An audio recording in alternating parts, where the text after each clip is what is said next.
Hi everyone, welcome into this week's My Weekly CBS Fix. As always, I hope you had a wonderful week. This week's video is dedicated to a dear cousin, Yossi Nisimem, and his Kala Etinoi. Mazel tov to you on your wedding tonight. May you build a Bayis Nem B'Yisrael filled with simcha. Enjoy. This week's Parsha is Saitzay. The Torah tells us different laws about owning an object, not owning an object. The law is that if a person loses an object, if the owner gives up of ever finding it back, it actually becomes ownerless. It's a famous story about somebody who was a professor in one of the colleges, and he had told the rabbi that he actually understood the rationale behind every single mitzvah that there was in the Torah, except for this one. He couldn't understand how is it, if I own something and I can't find it, just because I give up on it, it belongs to somebody else.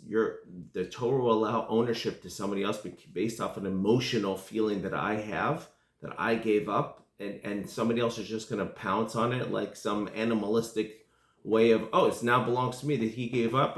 Well, he didn't understand how that worked.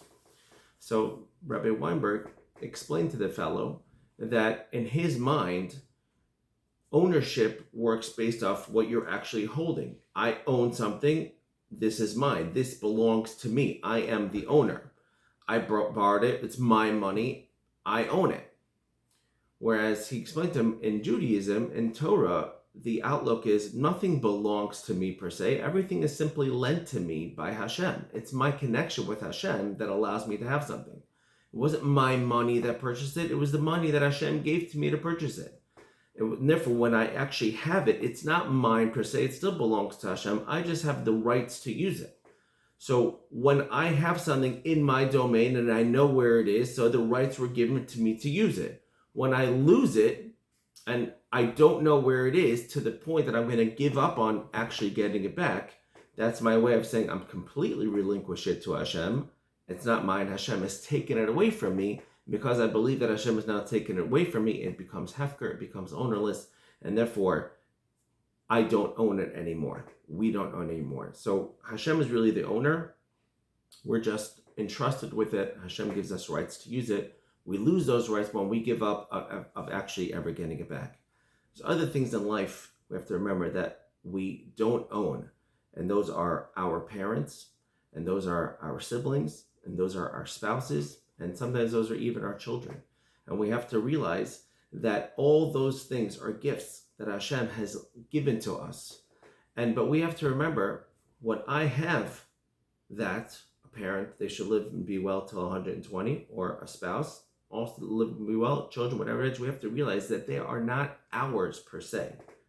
They are ours, nobody else can take them, and Hashem gave us a right to use them, and then they are our children, they're our parents, and not somebody else's parents. It's my wife and not nobody else's. It's your husband and nobody else's, but nevertheless, they're not actually ours. And we have to realize that Hashem is the owner, and Hashem one day will take it. I was by my friend when he passed away. His father said, Hashem nasan, Hashem lakach. Hashem gave, Hashem takes.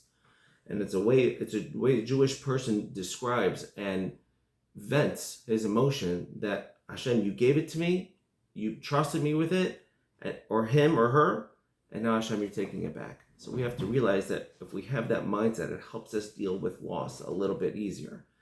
And while we have that object, we're fully into it, and we have to take care of it, and we have to treasure it, and we have to watch over it. But we have to know that the owner is eventually going to take everything back. And when we have that frame of mind, we have to know that a 50, 60, 70-year marriage is a wonderful blessing. But marriages aren't going to last forever. Eventually, each one is going to go back to their creator, and the real owner is going to take them back. And we have to remember that it's just entrusted to us, and it's something that Hashem wants us to keep and watch over, and ultimately will be reconnected with in the world to come.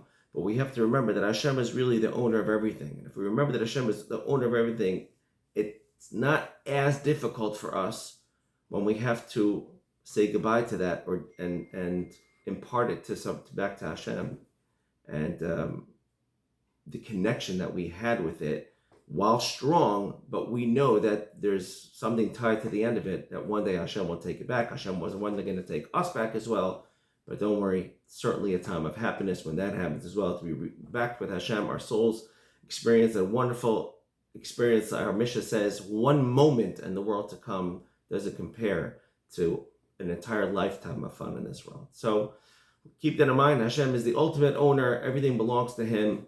Have a great Shabbos. Thank you for listening.